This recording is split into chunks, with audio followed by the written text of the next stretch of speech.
എല്ലാവർക്കും ദേവൂസ് ഹോമിലേക്ക് സ്വാഗതം. ഇന്നത്തെ വീഡിയോയിൽ ഞാൻ കാണിച്ചു തരുന്നത് നമുക്ക് വീട്ടിൽ തന്നെ ഓർഗാനിക് ചാർക്കോൾ പൗഡർ തയ്യാറാക്കുന്നത് എങ്ങനെയാണെന്നുള്ളതാണ്. അപ്പോൾ നമുക്ക് എങ്ങനെയാണെന്നുള്ളത് കണ്ടിട്ട് വരാം.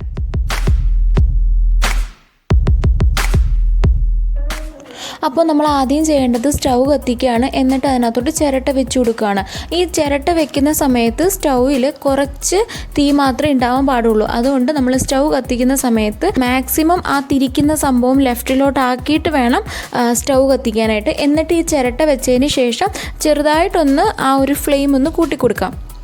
ഇനി ഈ ചിരട്ടയ്ക്കകത്ത് ഞാനൊരു ഹോൾഡർ വെച്ച് പിടിക്കുന്നുണ്ട്. അതെന്തിനാന്ന് വെച്ചാൽ നമുക്കിങ്ങനെ ഈ ഒരു ചിരട്ട കത്തിക്കാൻ വേണ്ടിയിട്ട് അതിനൊന്ന് റൊട്ടേറ്റ് ചെയ്ത് കൊടുക്കാൻ വേണ്ടിയിട്ടാണ് ഹോൾഡർ വെക്കുന്നത്. ഇതിപ്പോൾ ഒരു പൊസിഷനിൽ തന്നെ ഇങ്ങനെ വെച്ചുകൊണ്ടിരിക്കുവാണെങ്കിൽ ഈ ചൂടടിച്ചിട്ട് നമ്മുടെ കൈ പൊള്ളും. അതുകൊണ്ട് ജസ്റ്റ് ഒന്ന് ഇടയ്ക്കൊക്കെ ഇങ്ങനെ റൊട്ടേറ്റ് ചെയ്ത് കൊടുക്കുക. ആ തീ ഫുള്ളും ആ ചിരട്ടയ്ക്കകത്തോട്ടാകണം. പ്രത്യേകം ശ്രദ്ധിക്കേണ്ടത്, നിങ്ങൾ ആദ്യമായിട്ടാണിത് ചെയ്യുന്നതെങ്കിൽ ഒരിക്കലും കൂട്ടി ഫ്ലെയിം വെക്കരുത്. വളരെ കുറച്ചിട്ട് മാത്രം, നമ്മളിപ്പോൾ ഒരു സിമ്മിലിട്ടിട്ട് കുറച്ചും കൂടി ഒരു ഇച്ചിരിയും കൂടി ശകലവും കൂടി മാത്രമേ ഫ്ലെയിം കൂട്ടി കൊടുക്കാൻ പാടുള്ളൂ. ഇപ്പോൾ സ്റ്റൗവിൽ ചെയ്യാൻ പേടിയാണെങ്കിൽ നിങ്ങൾ വെളിയിൽ കുറച്ചൊന്ന് തീ കൂട്ടിയിട്ട് അതിനകത്ത് വേണമെങ്കിൽ നമുക്ക് ചിരട്ട കത്തിക്കാം. അല്ലെങ്കിൽ അടുപ്പിലും ഇതുപോലെ ചിരട്ട കത്തിക്കാം. മാക്സിമം നാടൻ ചിരട്ട തന്നെ എടുക്കാൻ നോക്കുക. അല്ലാതെ നമ്മൾ കടയിൽ നിന്ന് മേടിക്കുന്ന തേങ്ങയുടെ ചിരട്ട എടുക്കാതിരിക്കുക. കാരണം ഇത് ഈ പുറത്തുനിന്ന് കൊണ്ടുവരുന്ന തേങ്ങകളിൽ നമുക്കറിയാം, തമിഴ്നാട്ടിലൊക്കെ നമ്മൾ തന്നെ വാർത്തകളിൽ കണ്ടിട്ടുണ്ട്, പെട്ടെന്ന് തേങ്ങ ഉണ്ടാകാനായിട്ട് അതിനകത്ത് മരുന്നുകൾ നിറയ്ക്കുന്നത്. അപ്പോൾ അത് അങ്ങനെയുള്ള ചിരട്ടകൾ എടുക്കുമ്പോഴത്തേക്ക് നമുക്ക് ഒരുപാട് ദോഷം ചെയ്യും. അതുകൊണ്ട് നാടൻ തേങ്ങയുടെ, നമ്മുടെ തന്നെ പറമ്പിലും അടുത്തേക്കുള്ള തേങ്ങയുടെ ചിരട്ട തന്നെ എടുക്കുന്നതായിരിക്കും നമുക്ക് കൂടുതൽ സേഫ്.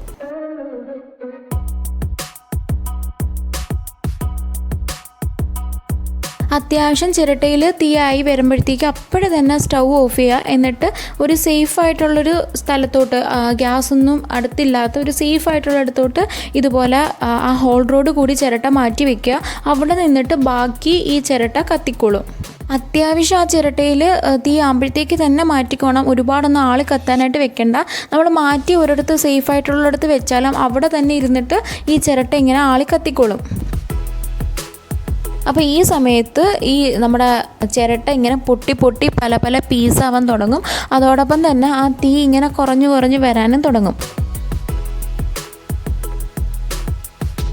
അപ്പോൾ തീ അണഞ്ഞിട്ടുണ്ട്, പക്ഷേ എങ്കിലും കനലിങ്ങനെ കാണുകയാണ്. അപ്പോൾ അത് അണയ്ക്കാൻ വേണ്ടിയിട്ട് കുറച്ച് വെള്ളം നമ്മളിങ്ങനെ കുടഞ്ഞു കൊടുക്കുകയാണ്. ഒരിക്കലും ഒരുപാട് വെള്ളം എടുത്ത് ഒഴിക്കരുത്. അങ്ങനെ ഒഴിച്ചിട്ടുണ്ടെങ്കിൽ നമുക്ക് ഇത് ഡ്രൈ ആയി കിട്ടാൻ ഒരുപാട് സമയം എടുക്കും. അതുകൊണ്ടാണ് കുറച്ച് മാത്രം ഇങ്ങനെ വെള്ളം ഇങ്ങനെ കുടഞ്ഞു കൊടുക്കാൻ പാടുള്ളൂ എന്ന് പറയുന്നത്.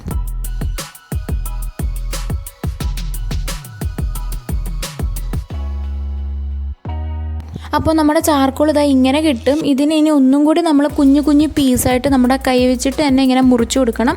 എന്നിട്ട് ഒരു കുഞ്ഞൊരു മിക്സിയുടെ ജാറിനകത്തോട്ട് ഈ ചാർക്കോൾ ഇട്ടിട്ട് നന്നായിട്ട് ഗ്രൈൻഡ് ചെയ്യണം. നല്ല ഫൈൻ പൗഡർ ആവുന്നത് വരെ നന്നായിട്ട് ഗ്രൈൻഡ് ചെയ്യണം.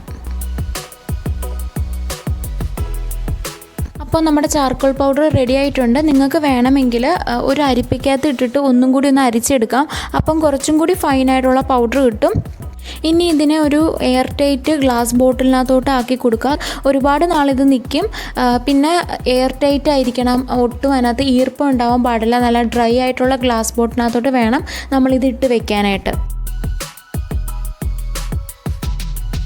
എനിക്ക് ഒരുപാട് റിക്വസ്റ്റ് വന്നിട്ടുള്ളൊരു വീഡിയോ ആണ് ചാർക്കോൾ പൗഡർ എങ്ങനെ വീട്ടിൽ ഉണ്ടാക്കാമെന്നുള്ളത്. അപ്പോൾ എല്ലാവരും ഒന്ന് ട്രൈ ചെയ്ത് നോക്കൂ കേട്ടോ.